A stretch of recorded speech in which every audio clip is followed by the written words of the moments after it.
All right, welcome back to Tech Time Radio. I'm your host, Nathan Moe. Mike, what did you think about the whiskey during the break? It's really good. All right, well, this is the Ezra Brooks 99 proof bourbon whiskey. It's $25 a bottle. It is Scotland malt, sherry, spice, and floral aromas and flavors that dominate the malt gentle Scott special signature of 12 hand-chosen single malts. It's got a slow burn, but it's a good tasting burn. It really does taste good. Yeah. So I think so. Mr. Miller, who didn't like our whiskey last week, even though we both liked it, so he liked it. He thought this was pretty good, and it is a sour. It's a little bit of a sour, a sour mash bourbon whiskey. So we got more to drink of that. So that's fantastic. You know what's really bad about this? We have Stones? to drink more whiskey. We're gonna have to drink more whiskey because it literally took up half the glass there. So it's not really a shot. It's like a half a shot.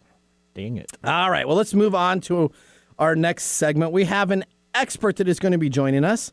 Essentially, we have Dominique Enhorn. First, he is not an American. He is a French businessman who has earned his fortune in the U.S. digital revolution. 2 years back, he left the smog of Los Angeles, but not to retire. His project was ambitious to set up the world's largest rural startup incubator and accelerator called Unicorn, and turn a 118-year-old franchise of rugby, Sarlat Rugby, into a social media powerhouse. This SEO expert is joining us from France, where it's like 2 o'clock in the morning. Let's start our next segment.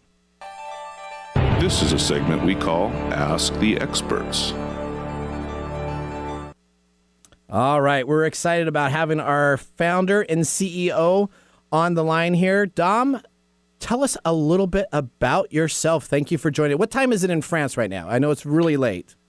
It's more drinking time on my side than on your side. That's what I know. Is that what we know? Okay. All right. So that's what time it is. That's 1 or 2 o'clock in the morning, I think. So Dom, tell us a little bit about yourself. Tell us about how you first had an online art auction company that you've sold. Tell us a little bit of your background before we start asking some questions here.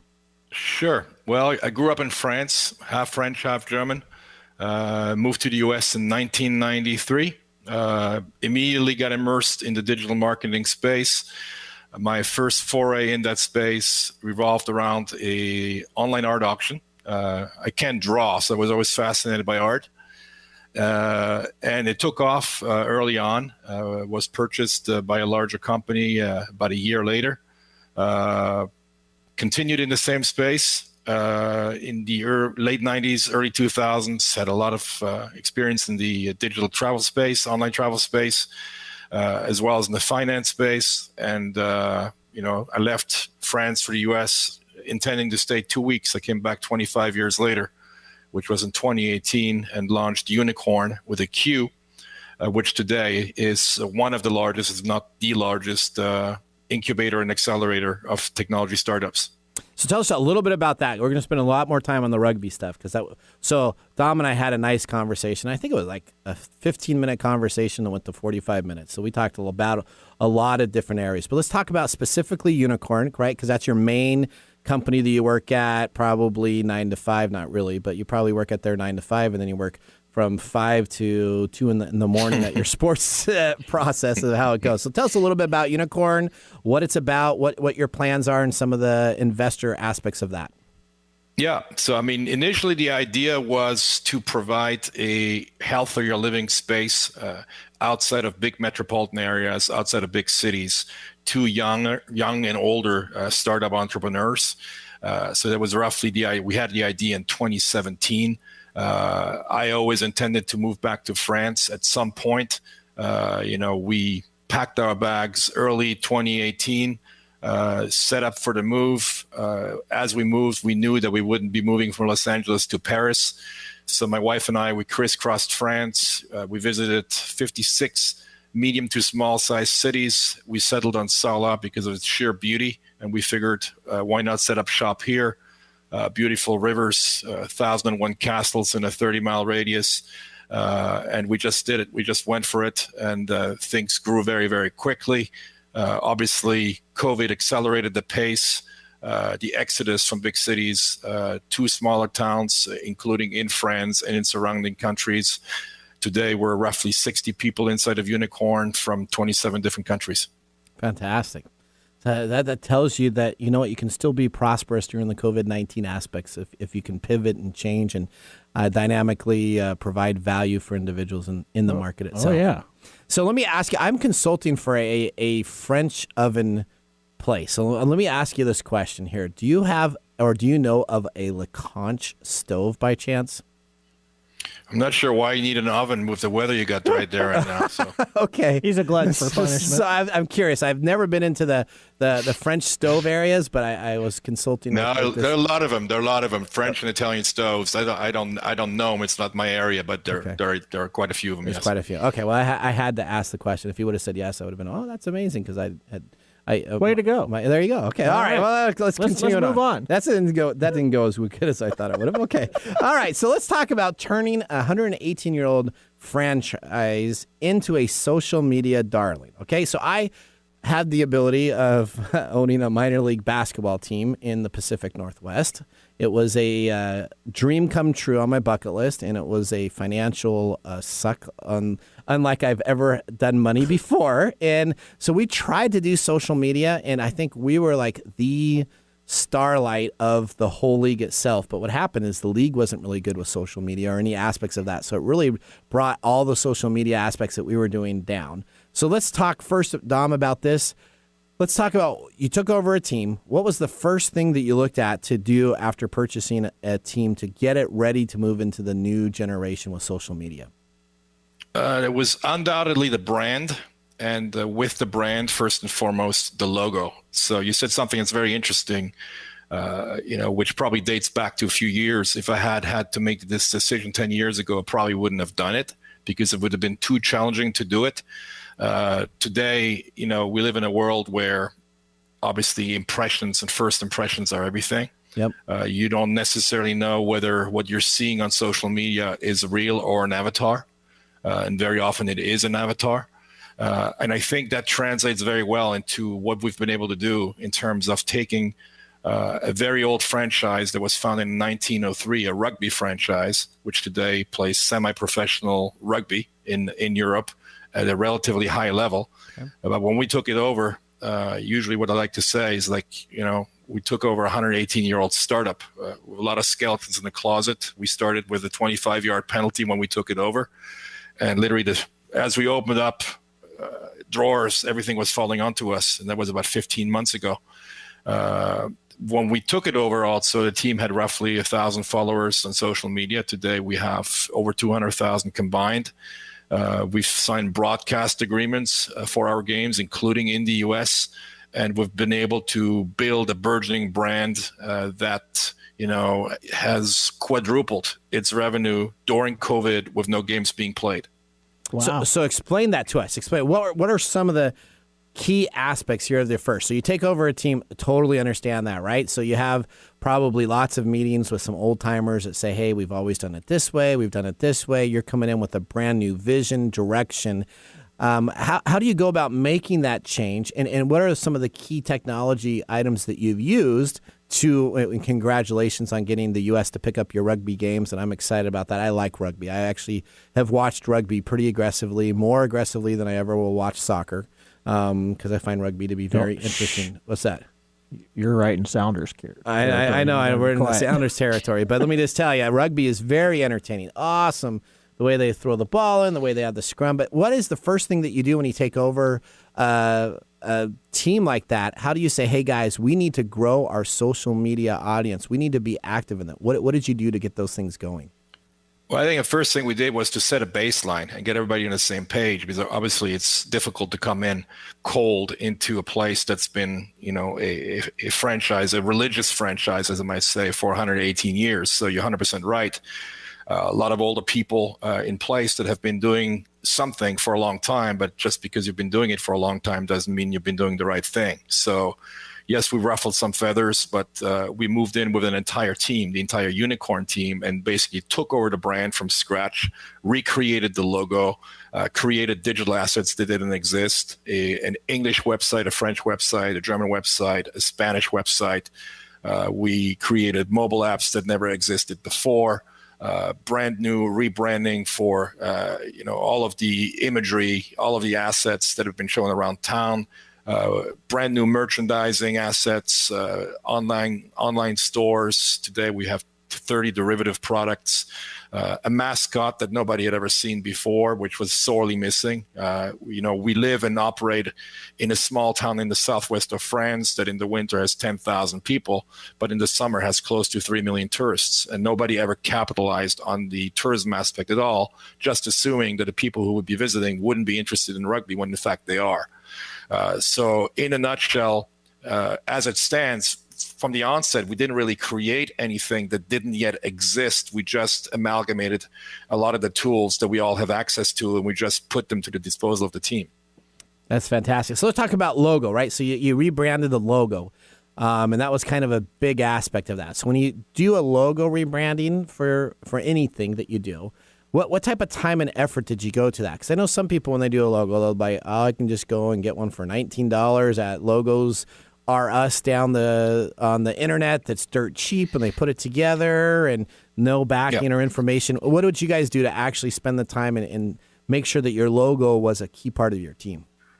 Yeah, so first we wanted to make sure the logo really resonated with what the team stands for, that the long history would carry over into the look and feel, the colors, and the imagery of it all.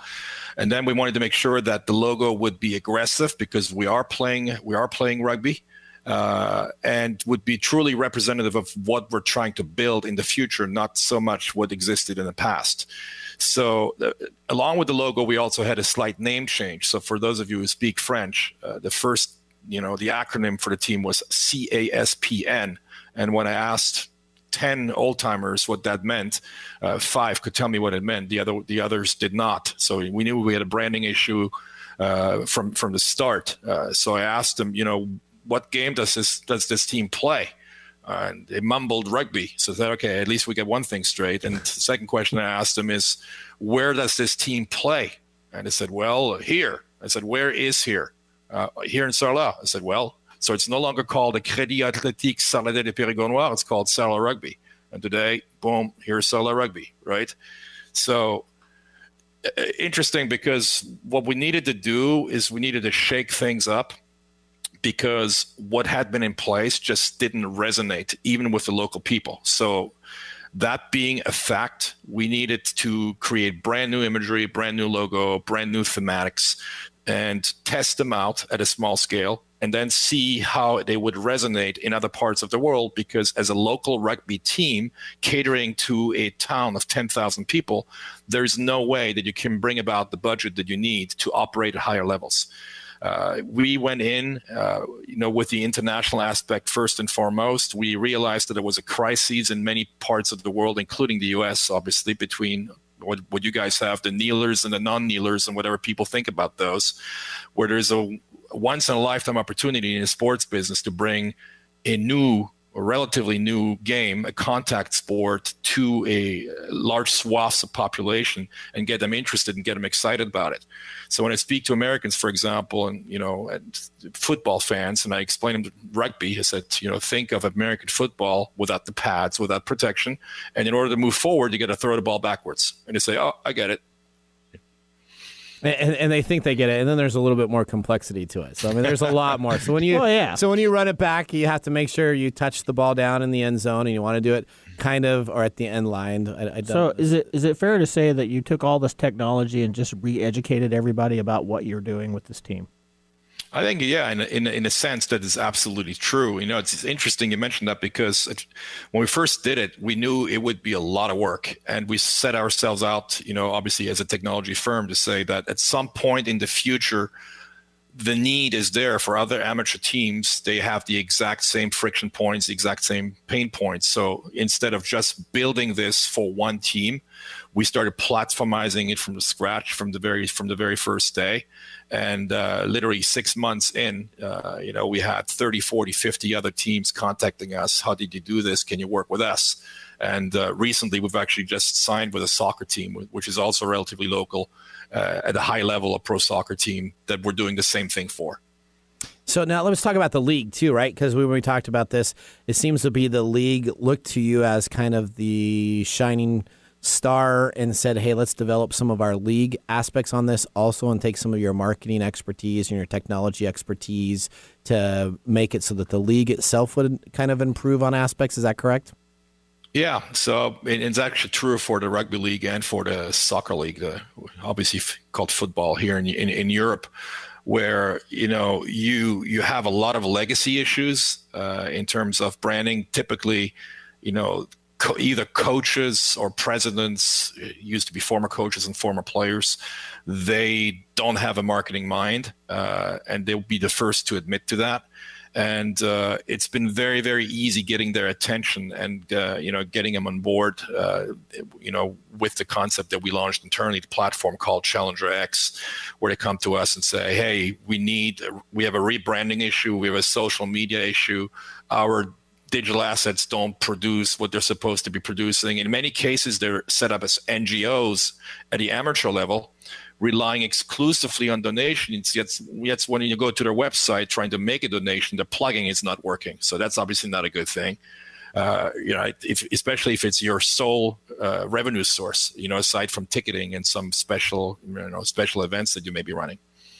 So that's really important, making sure that if you're going to be a charitable or a nonprofit or rely on donations, having all of your aspects of people being able to donate and generate those funds as needed. So let me ask you one question before we leave.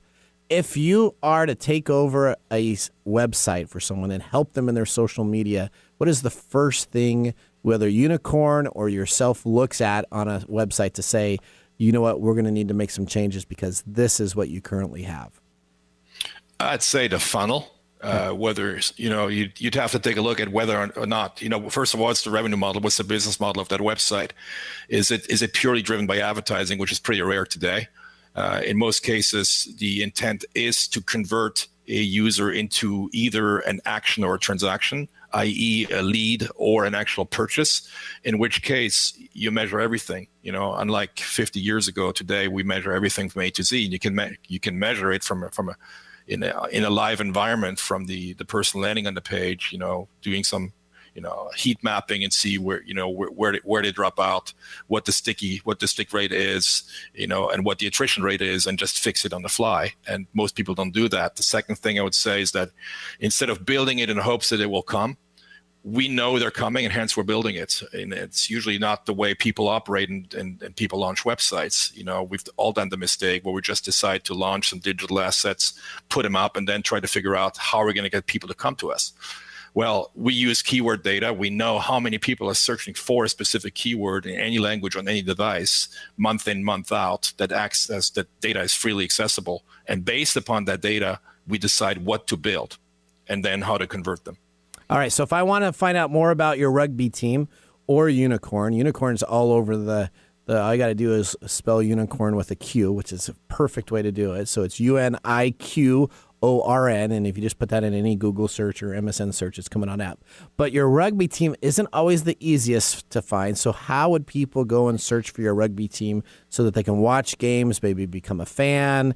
Us in the Pacific Northwest are going to be watching your guys' games when we can. At least I will be. So how do we go about that?